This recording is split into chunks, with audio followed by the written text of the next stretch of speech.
Hi my dear friends, आज हम आपके लिए लेके आए हैं हिजामा यानी कपिंग। आखिर ये कपिंग क्या है और इसकी हमारी ज़िंदगी में कितनी वैल्यू है।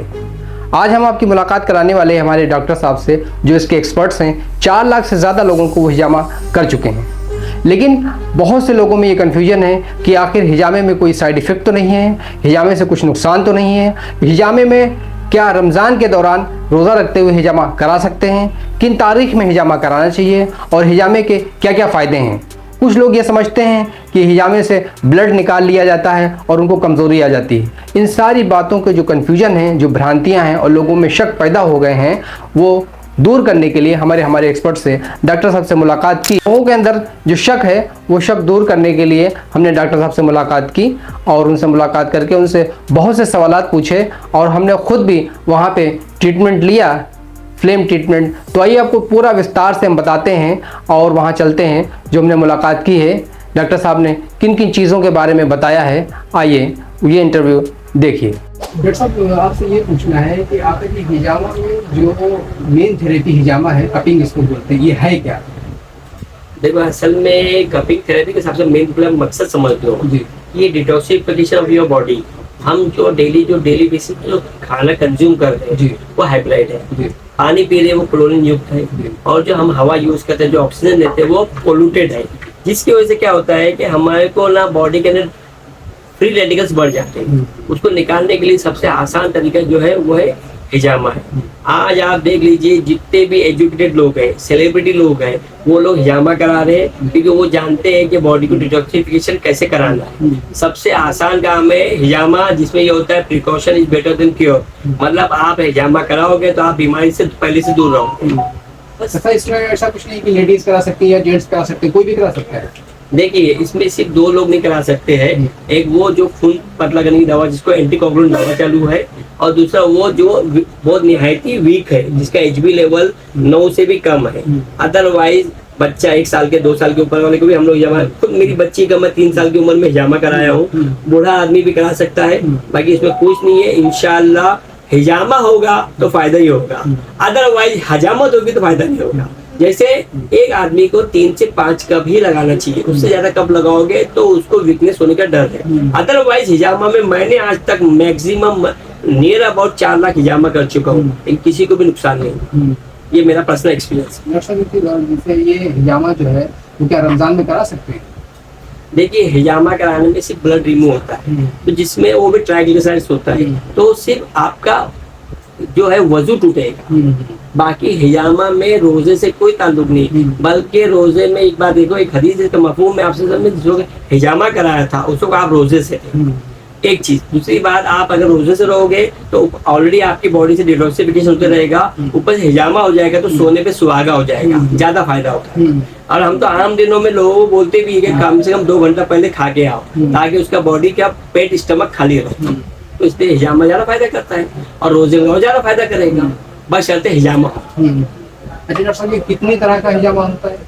देखिए, हिजामा सिर्फ एक ही होता है जिसमें ब्लड रिमूव होता है। बाकी कपिंग थेरेपी तो वेट है, ब्लड कपिंग है, ड्राई कपिंग है, आइस कपिंग है, फ्लेम कपिंग है, हर्ब कपिंग है, ना जाने कैसे 25 तरह की कपिंग है। और फिर उसके बाद इसको अलग अलग वेराइटीज है, लेकिन हिजामा एक ही है। सारे में लास्टिंग फास्ट है, मतलब जल्दी रिजल्ट मिलता है, लेकिन वो लॉन्ग लास्टिंग नहीं रहता।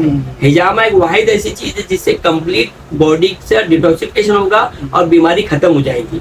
याद रखिए, एक होता है रिड्यूस द डिसीज, मतलब कोई दवा खा के दवाइयाँ कम करना, बीमारी कम करना, और एक होता है रिमूव द डिसीज, मतलब हिजामा में पूरी रिमूव हो जाती है। ये बेस्ट जो उसका जो बोलेंगे benefits of hijama. Other therapy से इसलिए ज्यादा बेनिफिट ये है क्योंकि हिजामा में रिमूव द डिसीज होता है। अच्छा डॉक्टर साहब, कुछ सूखा और गीला भी ऐसा होता है कि ड्राई और वेट? उसी को कहते हैं, जो वेट होता है उसको हिजामा कहते हैं, और ड्राई में सब आ जाता है। हर्ब कप आ गया, आइस कप आ गया, फ्लेम कप हो गया, फायर कप हो गया, एक्यूपंक्चर कप, ये सारी चीजें जो है वो ड्राई कप में आती है। लेकिन उसका रिजल्ट फास्ट है, लेकिन लास्टिंग नहीं। लेकिन हिजामा का रिजल्ट भी फास्ट है और लास्टिंग भी। लास्टिंग बहुत है, कम से कम अगर महीने में से 3 दिन, जो कमरी महीना चांद की तारीखें में कराया जाए तो ज्यादा फायदा होता है और ज्यादा दिनों तक होता है। महीने में 3 दिन अगर आदमी ने दे दिया तो मेरा ये पर्सनल एक्सपीरियंस है कि कम से कम 1 महीना पेशेंट को डॉक्टर के पास जाने की जरूरत नहीं पड़ती। मेरे पास भी नहीं और कहीं पर भी नहीं, अल्हम्दुलिल्लाह। डॉक्टर साहब ठीक है, ये जो शुगर पेशेंट है या हाई ब्लड प्रेशर इनको वो भी करा सकते हैं? देखिए शुगर पेशेंट के लिए अगर 250 तक रेंज है तो उसमें हिजामा करते हैं, और सर्टेन पॉइंट ऐसे होते हैं कि हिजामा में शुगर भी कंट्रोल हो जाता है, क्योंकि वो बैक साइड में पैंक्रियास पे लगते हैं, जिसकी वजह से पैंक्रियास की स्वेलिंग खत्म होती है, इंसुलिन सिक्रेशन चालू होता है, जिसकी वजह से डायबिटीज कंट्रोल में आ जाता है। दूसरी मेडिसिन हम खाते हैं वो डायबिटीज की इंस्टेड ऑफ दैट मेडिसिन है, और हिजामा में ये होता है कि पैंक्रियास काम करने लगता है। तो ऐसा बहुत मर्तबा आजमाया गया है कि डायबिटीज क्योर हो गया है, जबकि एलोपैथ में ये कहा गया है कि डायबिटीज क्योर नहीं होता है, लेकिन हिजामा कराते रहेगा आदमी तो इंशाअल्लाह उसका डायबिटीज भी क्योर हो जाएगा। और रहा ब्लड प्रेशर का, ब्लड प्रेशर का मरीज भी करा सकता है, कोलेस्ट्रॉल का मरीज भी करा सकता है, बशर्ते वो एंटीकोगुलेंट खून पतला करने की यूनिवार्फिन और क्लोप्रिडोग्रेल और एसिटाइल सैलिसिलिक एसिड इकोस्प्रिन ये ना खाता हो। अगर खाता है तो उसको 2 दिन बंद कराओ, फिर हिजामा कराओ, तो धीरे धीरे वो दवा भी बंद हो जाएगी। यानी बीपी का भी इलाज है इसमें? अल्हम्दुलिल्लाह बीपी का इलाज तो विद इन डे है। खाली कोलेस्ट्रॉल में जिसमें खून पतला करने की दवा चालू है तो उसको कम से कम 1 वीक लगता है, और उसको मेडिसिन स्टॉप करना पड़ती है। 2 दिन के लिए फिर चालू करे, फिर 2 दिन बंद करे, आहिस्ता आहिस्ता दवा बंद हो जाती है। अच्छा, इसमें एज फैक्टर कुछ नहीं है कि 60 या 65 या 70 ऐसा एज फैक्टर कुछ? एज फैक्टर खाली 3 साल के ऊपर चाहिए, बाकी वो तो एक देखिए डिपेंड करता है कि आदमी 60-65 का भी होगी कितना फुर्तीला है, कितना ताकत है। अगर बहुत ज्यादा कमजोरी है तो हम उसको कुछ हर्ब्स देते हैं टिपिन अभी से, ताकि एनर्जी आ जाए। तो उसको जो आप कहे थे ड्राई कपिंग वो करते हैं ताकि वो कैपेबल हो जाए वेट कपिंग कराने के लायक। तो थोड़ा वेट करना पड़ता है, 1 हफ्ते के अंदर हर्ब्स टिपिन अभी की मेडिसिन और उसका ड्राई कपिंग करा के उसको इतना कैपेबल बनाते थे कि वो क्राइटेरिया में बैठ जाए। बाद में हम लोग ड्राई वेट कपिंग करा लेते हैं, हिजामा कर लेते हैं, अल्हम्दुलिल्लाह हो जाता है सबका। जैसे कि अभी उसने एक बार करा लिया, थेरेपी हो गई, तो दोबारा फिर उसको कब करानी चाहिए? कितना दोनों में बीच में गैप कितना रहेगा? देखिए सबसे बड़ी बात तो ये है कि जो आपको मैं पहला जुमला कहा कि हिजामा सुन्नत है, उसका काम मतलब ये है कि precaution is better than cure, मतलब बीमारी आने से पहले उसका इलाज करें। अगर कमरी महीना 17, 19, 21 चांद की तारीखें होती है, इसमें फुल मून होता है, उसमें ब्लड प्रेशर तो हाई हो जाता है, उसमें कपिंग कराने में ज्यादा डिटॉक्सिफिकेशन होता है और ज्यादा आराम होता है। अगर उसको कोई बीमारी नहीं है तो 17, 19, 21 को कराए। अगर कोई बीमारी है तो वो हिजामा हर 1 दिन 2 दिन छोड़ के 3 से 4 मरतबा लगातार कराए। मेरा पर्सनल एक्सपीरियंस की बात कर रहा हूँ, मुझे तो अच्छा रिजल्ट मिला है। उसके बाद पेशेंट को महीना आने की जरूरत नहीं पड़ती, मतलब महीने में 3 दिन कराए, 1 दिन छोड़ के, बस। मतलब महीने में 3 दिन करा ले, 1 दिन छोड़ के, 1 दिन छोड़ तो उसके लिए फायदे रहे। अल्हम्दुलिल्लाह। अच्छा, इसके अलावा और कुछ आप मेडिसिन भी देते हैं क्या? मेडिसिन में हम लोग सिंपल यही है, हम लोग जो टिपिन अभी सबसे पहले तलबीना यूज करते हैं। तलबीना बहुत बेहतरीन। तलबीना के बारे में थोड़ा प्लीज बताइए, तलबीना है क्या? देखिए तलबीना आज एक कॉमन हो गया, लोग तलबीना सिर्फ 3 चीज का मजमूआ है।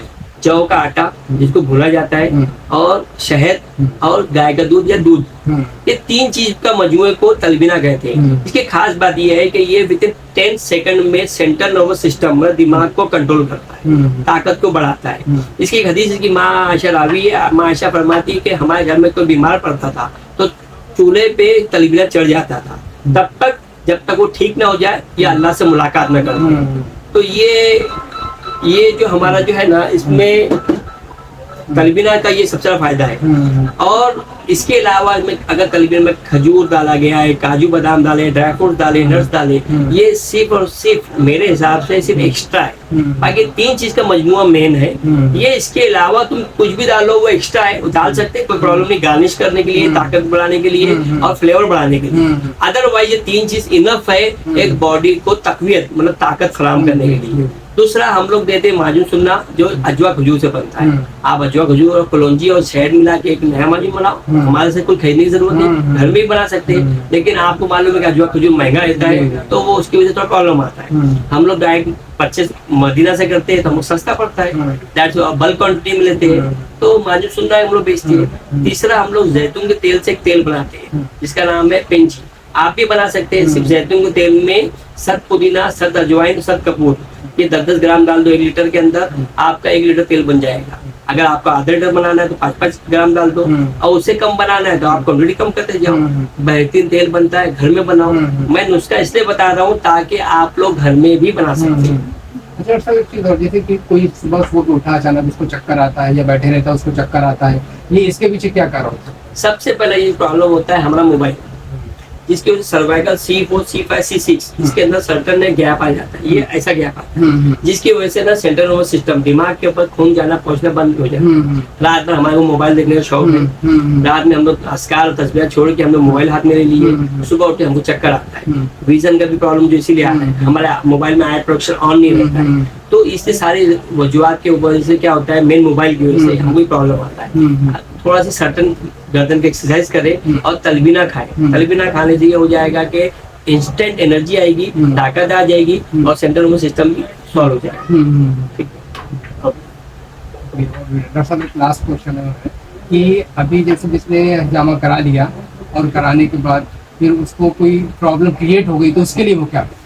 देखिए, आप ये सबसे पहले बताओ, अल्हम्दुलिल्लाह हिजामा होगा तो कभी प्रॉब्लम नहीं आएगा, अदरवाइज हजामत होगी तो प्रॉब्लम आएगा। पहले आपको मैं समझा दूं कि हिजामा हजामत में फर्क क्या है। हिजामा में बहुत लाइट थ्रेड मारा जाता है और 3 से 5 कप लगाया जाता है। हजामत में इतना ब्लड मार देते हैं कि ब्लड ज्यादा निकाल के पेशेंट को बताया, तो देखो कितना गंदा खून है। देखिए, पेशेंट को तुम्हारे गंदे खून देखने से कुछ होने वाला नहीं, उसको रिजल्ट चाहिए। दूसरी बात, ज्यादा कप लगाना का उसी प्रोफेशनल लोग कर रहे हैं, जिससे ये होता है कि ज्यादा कप लगाए ज्यादा पैसा मिलता है। तो एक चीज आपको बता, मिसवाक कितनी बड़ी सुन्नत है।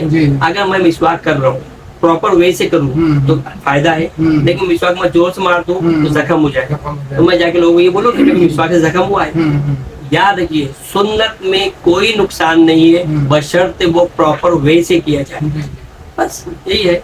अगर आप प्रॉपर वे से करें तो कभी सुन्नत से नुकसान नहीं होगा, चाहे फिर वो हिजामा हो, चाहे मिसवाक हो, या कोई भी सुन्नत हो, सही तरीके से किया जाए। डॉक्टर साहब, एक चीज और रह गई, वो कपिंग और हिजामा दोनों आज इंसान समझता अलग अलग है, थोड़ा इसको वाजे कर दीजिए कि कपिंग और हिजामा में अलग नहीं है या एक ही है?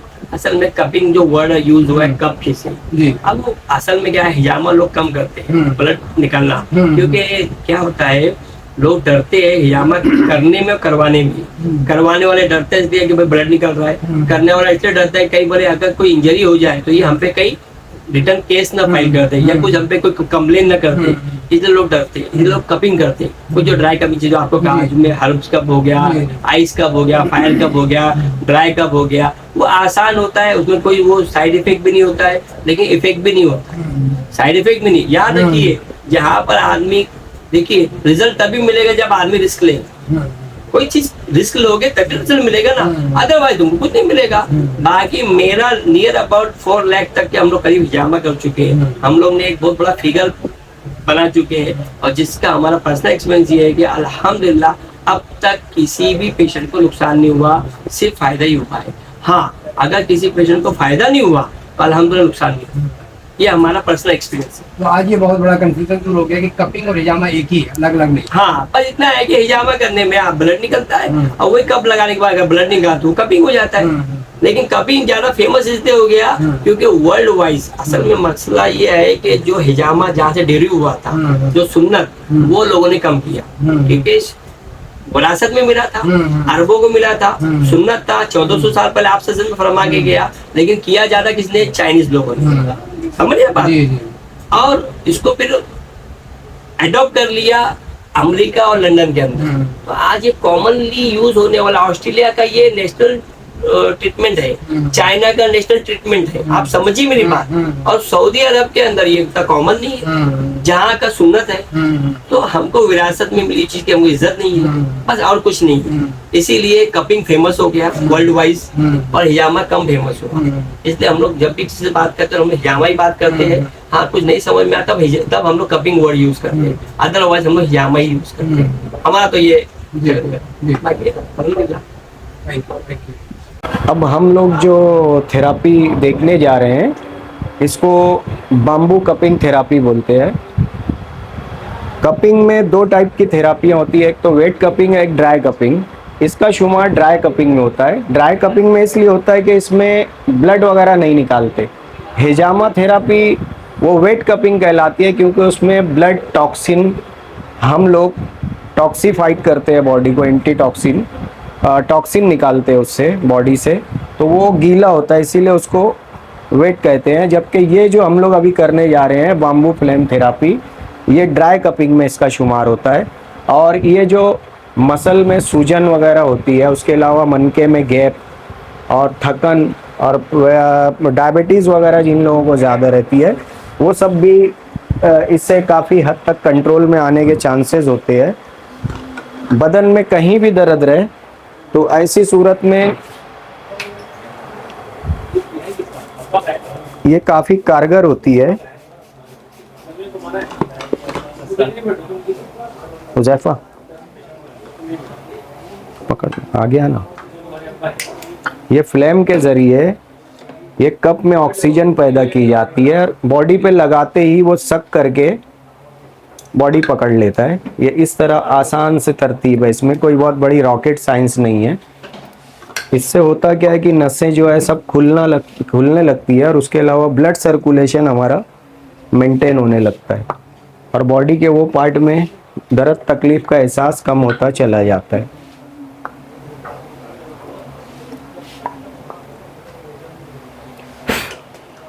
अब ये तकरीबन गर्मी का मौसम है, उस एतबार से 5 से 7 मिनट तक लगाया जाएगा। ज़्यादा देर तक लगाना भी मुनासिब नहीं होता, वरना अंदर छाले की शक्ल पैदा हो जाती है।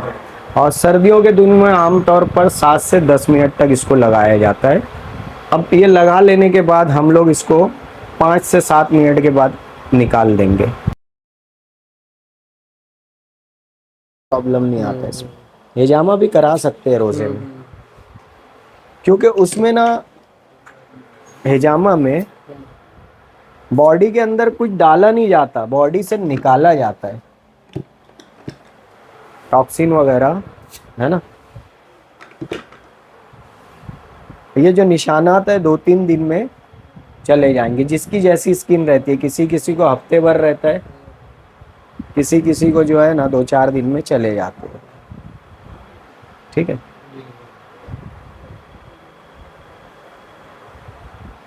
अभी घर में पूछेंगे सब ये क्या है, आपको सबको बताना पड़ता है फिर कि भाई ये थेरापी है ना। ठीक, चलिए शर्ट पहन लीजिए आप।